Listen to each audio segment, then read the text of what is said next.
Grab a pint, grab your lineup. We're about to tap into fantasy. Welcome back to Tap Into Fantasy, the podcast with a professional fantasy mind and an amateur beer palate. I'm Lance Gandy. You can find me on X at LG_fantasy. Today we are heading down under to dish out some hot takes, lukewarm jokes, and ice-cold Märzens as I break down the NFC South. Bryce Young looks to carry the momentum into 2025. The Bucs are just trying to stave off regression. The Falcons hope Michael Penix Jr. can build on some promising starts and some serious arm talent. And the Saints are just flip-flopping between QBs that have no business being starters in the NFL. I'm gulping down a Weltenburger Kloster Anno 1050, a malty Märzen brewed for almost 1,000 years, and should make watching the tape of those Saints QBs a little easier to swallow. Before the NFC South shreds our hopes like Kirk Cousins' old fantasy relevance, a toast. May the best drafts of your past be the worst of your future. Let's tap in. Okay, so this is the most bougie sounding beer I've ever heard. The Weltenburger Kloster Anno 1050. So it's an anniversary beer that celebrates the Benedictine monastery where it's brewed in Bavaria, Germany, that claims it's the oldest in the world. Apparently it's been operating since 1050. I guess you don't say 1050. I guess I would think about 2010 or 2010. I'm actually old enough to remember when we were debating how we'd say the year 2010. Some were trying to say 2010, like heathens. Okay, but the Weinstefan Abbey disputes this date and thinks they are actually the oldest at 1040. It's the only battle where the weapons are incense and sighs of disappointment. Bloodshed replaced by herbal tea. So let's check the People's Voice on Untappd, aka Yelp for people who can't pair a shirt with their New Balances, but somehow think they can pair beer with food. These are real Untappd reviews. Welcome to the scrolls of the booze realm.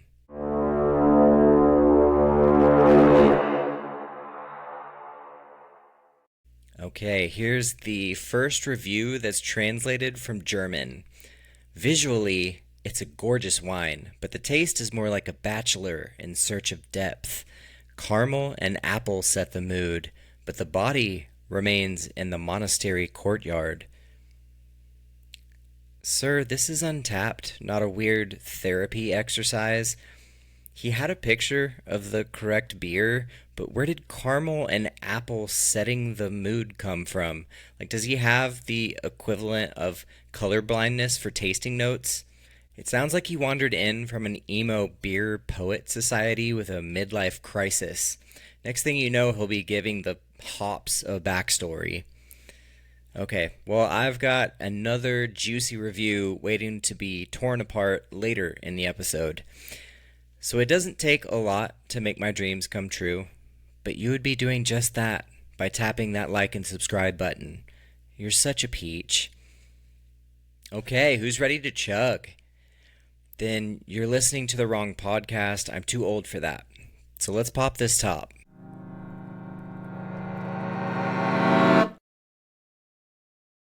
It's time for the opening draft, the segment where beers get their big moment under the bright lights. Today we've got the Weltenburger Kloster Anno 1050 Märzen, a name that makes it sound like it was brewed by knights during halftime of the Crusades. So let's find out if it drinks like liquid gold or like something scraped off a monk's sandals. So if you found a brew that you want to share with the world or with me, email tapintofantasy@gmail.com, and it may just find itself on my next episode and on the big beer board on the website.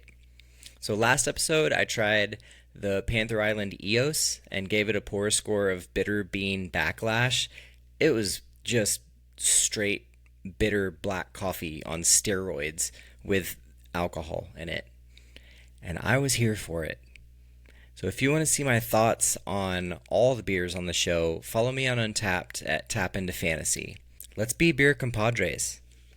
Okay, so like I've said, the Weltenburger Anno is a Märzen that's supposedly full-bodied, spicy, and malty. I'm not sure I've ever had a spicy tasting note in a beer. I think they might just be being cheeky. Monks are trustworthy people, or so I've heard, so I'll give them the benefit of the doubt. Let's pour this Märzen and find out if they've perfected this recipe after almost 1,000 years. So today I have my Paulaner Oktoberfest stein. Let's pray for a nice Oktoberfest pour. All right, here goes the pour. I'm just getting really good at this. And it is not going to fit, just barely. That is an Oktoberfest pour. That was beautiful, and I'm giving myself props on this one. All right, let's go in for a taste. It's pretty nice, not overly complicated. Definitely a little malty with a little sweetness at the end. I saw a lot of reviews saying it was bitter for a Märzen. I'm really not getting any of that. I mean, it does taste less than the 5.5% is packing, which is pretty nice. Okay, well, I'll keep chugging along on this one through the episode, and yeah, see if these monks know what's up after 1,000 years. So now, this division, the NFC South, is almost like the fight between the monks at both monasteries. They claim to be in conflict, but in the end, does it matter? You can find my full rankings at tapintofantasy.com. I now have the full PPR, half, and standard rankings up on the website, so go crazy with them in your drafts this weekend. This is the last division preview. If you missed the other divisions and want to cram everything in before the season starts, you can find them on the channel. This episode is the NFC South, so the Falcons, Saints, Panthers, and Buccaneers. I will start with the Falcons. So Michael Penix is, I gotta be careful saying that name. It's very close to another word. Michael Penix is going into his second year with a howitzer arm and some nice weapons. To me, Penix profile is sort of like a Jameis Winston for fantasy. He doesn't run much. He's a big game hunter, almost to a fault, and will take some chances with his rocket arm that could lead to more interceptions. He was second to Anthony Richardson with an 11.5 average depth of throw in his 3 starts last year, but also just sails too many balls because he lacks touch on his throws. He doesn't have much of a fantasy ceiling in this offense because he doesn't scramble, just 4% rate last year, and the Falcons were 29th in pass rate over expected at negative 7.59%. With all that said, I mean, he's a young guy with traits and nice talent around him. He could definitely be a mid-tier QB2 if he hits his 90th percentile outcome, but I think that's a ceiling. His floor, is Joe Flacco. So give me all the Bijan Robinson this year. He finished as RB4 last year, and that was with a hobbled Kirk Cousins, unable to run the offense Zach Robinson wanted for most of the year. They now bring back mostly the same offense, and he gets a whole season of Penix opening things up a little bit. Like, check out this graphic of running back regression from 2024, courtesy of Ryan Heath at Fantasy Points Data. You'll notice that most of the better running backs in the league are above the expected fantasy points per game. I mean, that's because they be good. They're better than the average player, so they should have better results. However, 4 running backs stand out from the crowd in this: Saquon Barkley, Jahmyr Gibbs, Derrick Henry, and James Cook. Like, all of these dudes were flying way too close to the sun last year. They're big negative regression candidates for 2025. Bijan was just slightly above the line, much closer to where he should have been. I think year 2 in this system will also just be so much better for this offense. You can poke little holes in the top 3 backs and sort of rank them how you want to with Saquon Barkley and Jahmyr Gibbs and Bijan. Bijan didn't have as explosive of plays and isn't on a top tier offense. Gibbs shares with David Montgomery, and Saquon just had like 7,893 touches last year. I rank Bijan first ever so slightly because of no volume concerns, no injury concerns, and the chance the offense is better. So I didn't think I'd come into the year doing this, but I'm all in on Drake London this year. Reasons: he has a kick-ass schedule. He has a QB upgrade that can hit some insane downfield passes, zero injury concerns, and the third most red zone targets among receivers last year. Look, the graphic I found that again comes from Ryan Heath, he's really good, is charting yards per route run and first downs per route run in 2024. If a receiver skews towards yards per route run, they're big play threats like DK Metcalf or Alec Pierce. If a receiver is better at first downs per route run, they're just kind of consistent threats like Keenan Allen and Jacoby Myers. If they're good at both, that's where you find the alpha dogs. Like there was a clear 5 that stood out: Drake London, Amon-Ra St. Brown, Mike Evans, Nico Collins, and then A.J. Brown was just in another stratosphere. He's an alien. I wouldn't object to taking London in the first round. He's going in the late second right now. Like, take advantage. So Darnell Mooney has been injured most of camp, but just returned back to practice. I've been a Mooney apologist since his breakout in Chi-Town a few years ago, and he rewarded that belief last year with a pretty sexy year with just under 1,000 yards. He would have had it, but he missed the last game with an injury. So what's crazy to me is that the Falcons have added nobody in the room to take targets from Mooney or London. Mooney's going in the 11th round in home leagues right now. He's going after Quinshon Judkins. Judkins doesn't even have a team right now. You can't score points from your couch. Like, did you know that through week 14, both London and Mooney were top 9 in yards? Mooney was higher than London. Like, it's such a concentrated target share among this group, with Kyle Pitts just being yeeted from relevance, that both dudes can eat this year. Mooney can be a nice flex play and has huge upside if London was injured. The third on this team right now is Ray McLeod. He kind of is what he is at this point. If you want 1 or 2 games of relevance in best ball, you can take him. DJ Chark is just a lost cause. He has been for years. If there was another receiver to target in best ball, I would take the rookie Nick Nash. I think he could overtake McLeod at some point and maybe have a few decent games on the back end of the year. I can't believe I said yeeted. I'm too old for that. Never again. Slap me if I do that again, please. All right, Fantasy Pros summed it up best. We should spend countless hours researching fantasy sleepers and running mock drafts to come up with the perfect draft strategy. And we'll use these strategies in our real drafts. No, we'll just draft Kyle Pitts again. The last 3 years, Pitts has finished as tight end 21, 17, and 22 in points per game. He's not as explosive as he was since his meniscus tear he suffered in 2022. The Falcons openly had him on the trade market this summer. The coaching staff still talks about him needing to take a step. And he averaged about 50% of snaps from week 8 on last year because Zach Robinson wanted to get Charlie Warner out there to block. He's not a has-been, he's a never was. Am I a little bitter because I'm stuck with him on my dynasty team? Probably. But he should again be around 50% of snaps and be around tight end 18. Let someone else in your league dream the dream. This episode is powered by Dubby Energy. It's my go-to for a clean boost with zero crash and zero jitters, whether I'm grinding out drafts or just need that mid-afternoon push. No junk, no guilt, just focus. Hit the link in the description and use promo code TAPINTOFANTASY for 10% off. Dubby brings the energy. You bring the winning picks. Now that I've cooled off, let's head down to the bayou for the New Orleans Saints.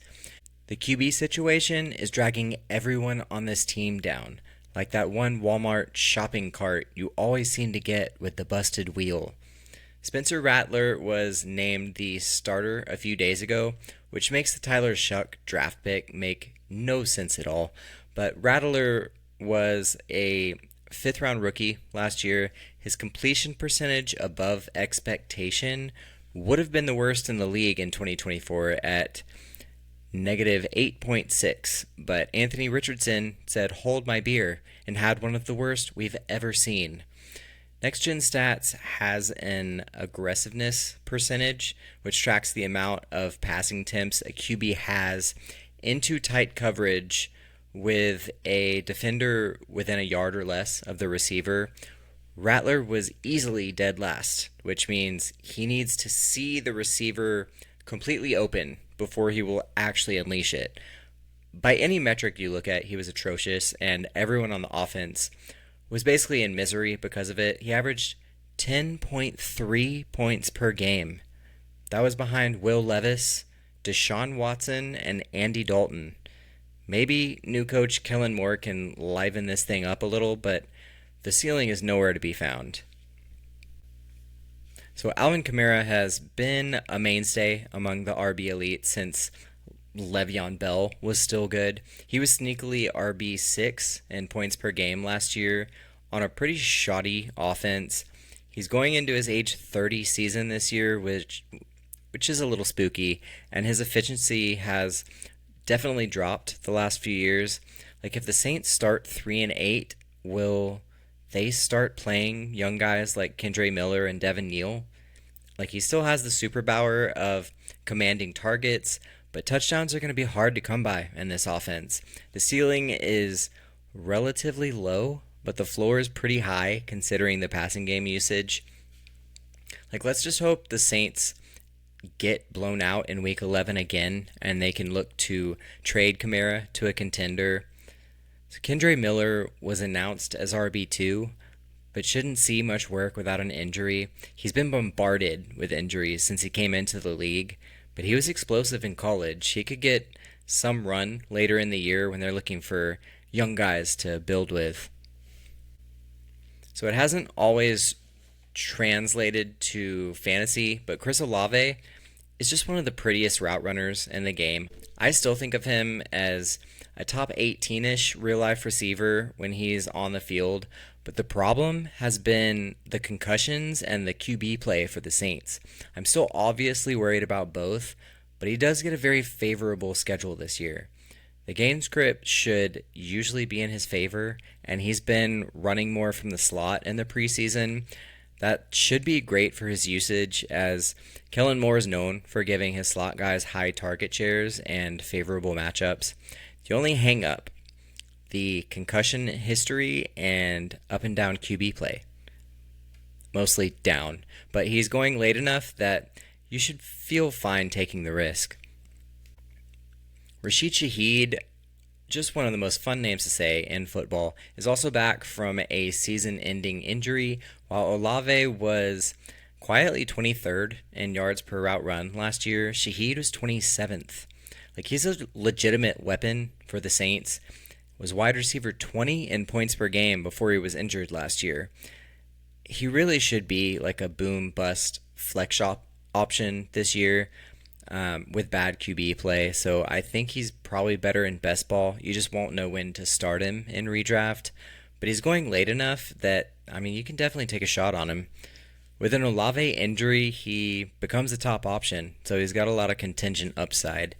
There's not much else on this team, though. It should be a pretty condensed target share. If you want to take a stab at Devon Vele in the late rounds, I guess you could. There's just not much to eat in this offense after the top two. So it was reported that Taysom Hill suffered additional knee damage after his ACL tear in December. So at 35 years old, like, even Mormon Superman has his limits. I wouldn't waste a pick on him. Juwan Johnson should be the starter, and he's just a late-round flyer in best ball. Like, without Hill, he could see a few additional snaps. I guess could potentially be a bye-week fill-in. He'd just be tough to trust in an offense like this, though. If you're laughing, learning, or just wondering how I still get invited to fantasy leagues, hit like and subscribe.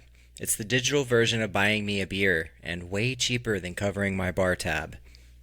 Alright, it's time to dive back into the scrolls of the booze realm with another Untappd review. So this review comes from a tavern in Los Angeles. Malted caramel, nutty sweetness, creamy. Seriously, he knows what he's doing in this review. That's nasty. This just screams Austin Powers to me.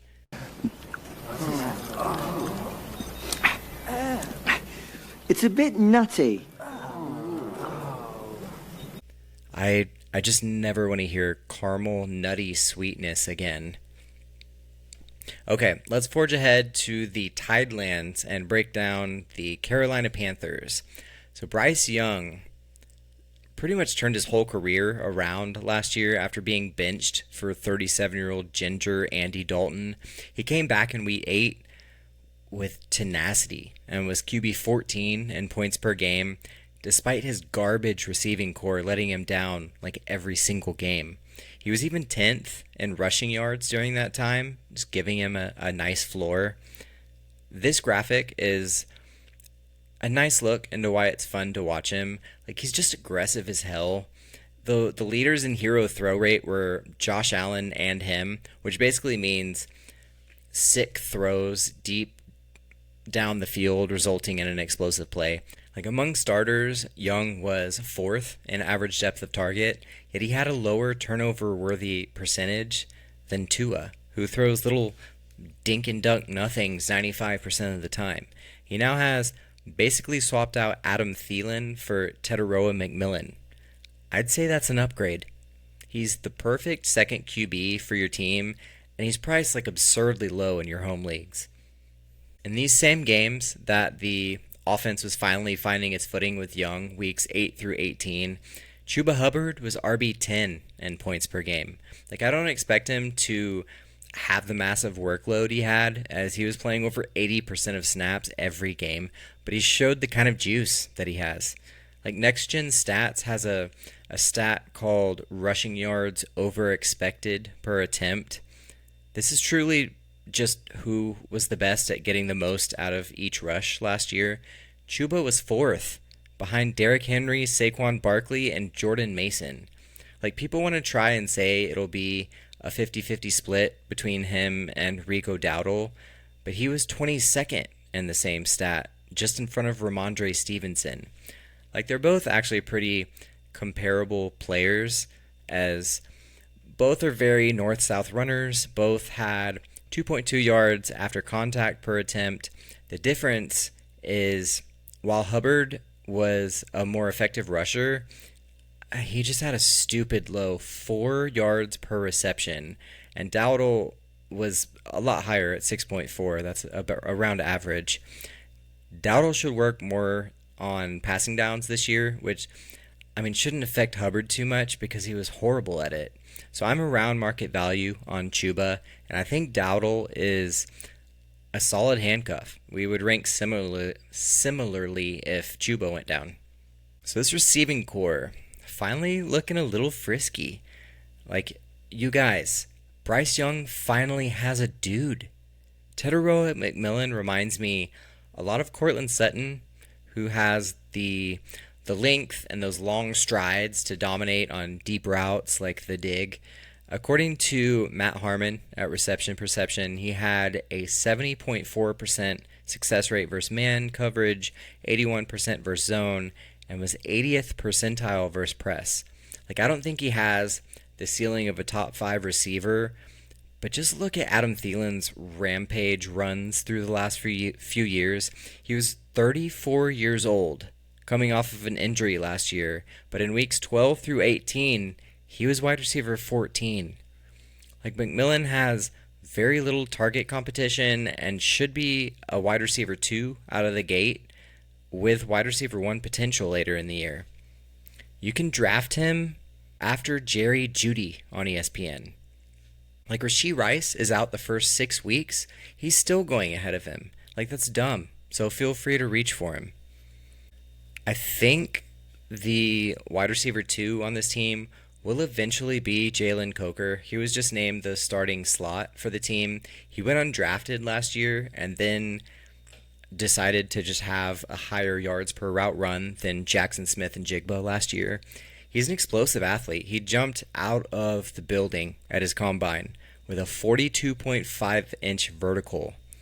Like, Coker was very similar to McMillan in reception perception success rates last year, and Harmon says, really love his fit as a big slot and flanker for the Panthers who can win on crucial intermediate routes. He's one of my favorite sleepers at receiver this year. Because of my love for Coker, I'm going to finally be a downer on Xavier Legette. His interviews are top-notch. Please go watch those if you haven't. But I just can't get there with his route running. He'll be starting on the outside as the flanker to start the season, but he just seems like at most a Marvin Mims type, like schemed target player. I haven't drafted him once in best ball, and I'm just not lying awake at night scared he's going to make me regret it. So I highlighted Jatavian Sanders in my tight end sleepers episode a few weeks ago. Go check it out if you haven't, but I love him as a deep play in best ball. He may sneak into relevance as a bye week fill-in for redraft, but you can just keep an eye on him on waivers and see what the first few weeks look like. He was a rookie 4th rounder last year, but I thought he could have snuck into the second. He reminds me a little of like a David Njoku type. They drafted Mitchell Evans this year to block end line, so Sanders can just be the move and go command targets. Like, I think he'll settle in as a low-end tight end 2 this season. That is a wrap on the Panthers. While I crack into the next one, you can crack into the review section and leave me some stars. 5 would be nice. I'll settle for 4 and a dad joke. Okay, the last team in the NFC South, the Tampa Bay Buccaneers.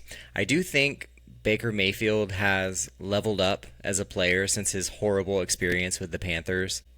Like, he's still got that moxie and mess talking that gets everyone pumped, and is always willing to skip over the running back open in the flat for Mike Evans on a deep post route. Like, of everyone who outperformed in the NFL last year, I think his was the most egregious. He had a 7.2% touchdown rate last year, like even with receiver injuries, which was second highest in the NFL. That's sure to regress to the mean.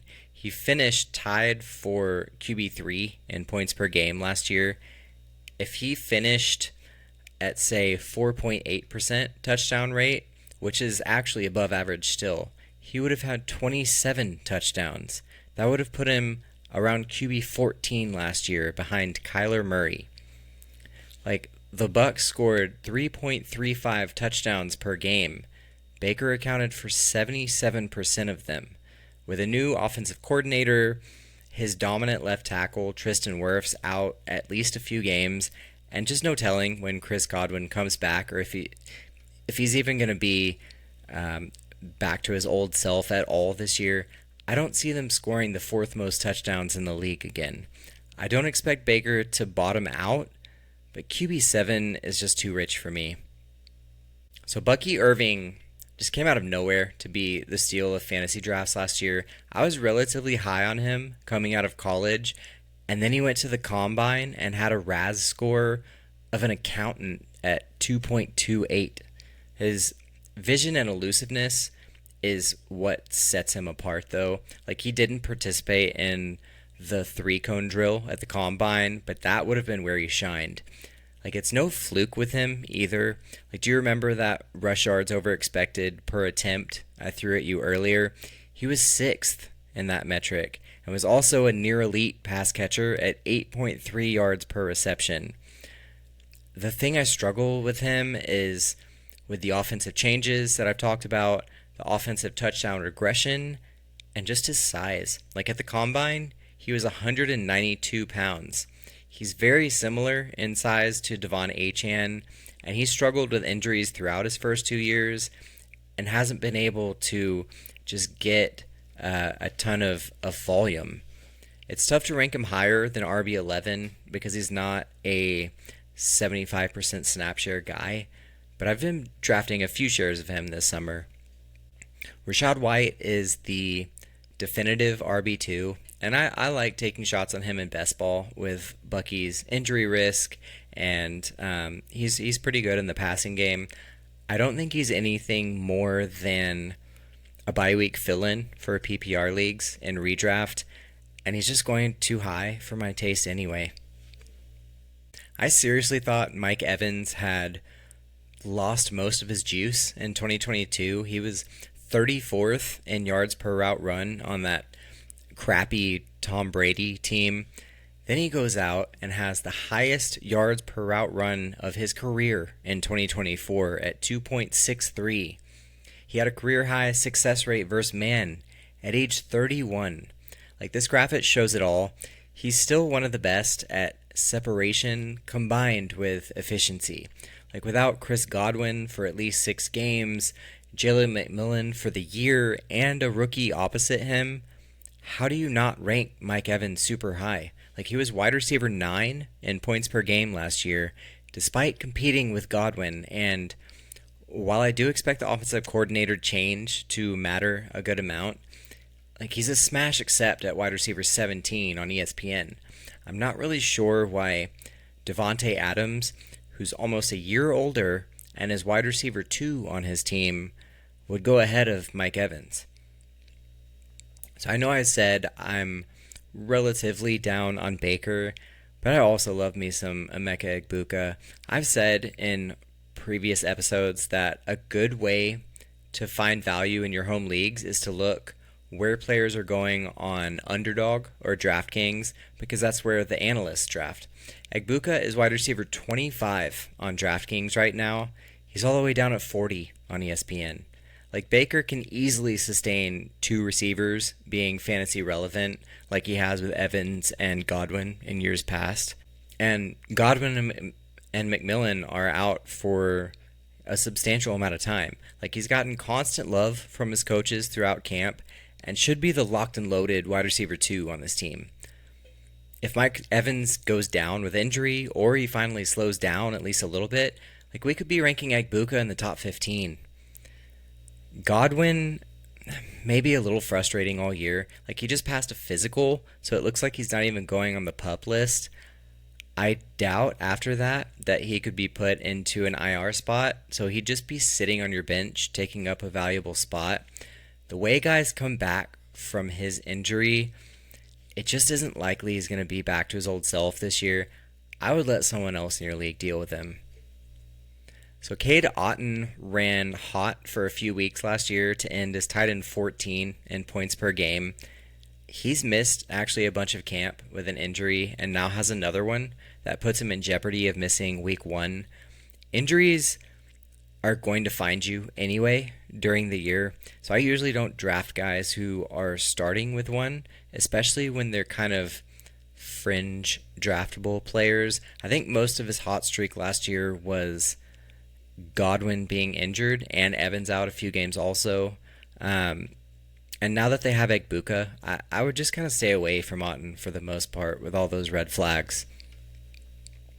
All right, I hope you got something useful out of this NFC South breakdown. I'll do one more sip of this Weltenburger Kloster Anno 1050 and make my conclusion. Okay, so I think this goes number 8 on the big beer board, right in front of the Oktoberfest beer. I think it's a better representation of what's actually served at Oktoberfest. I just can't put it above the Samson Dark Lager that I have. That was on episode 11. It just had more, I don't know, just a little more taste, a little more going on with it with some caramel and coffee. But the final pour score for this Märzen is Brown Sugar Whisper Malty Hug. It's an above average beer, really refreshing and balanced. 7 out of 10, would sip again. But that's going to do it for this episode of Tap Into Fantasy. If you liked what you heard, make sure to like and subscribe. It helps the show find other degenerates like you. hit me up on X at LG_fantasy. Thanks for tapping in, and until next time, happy pours, happy scores.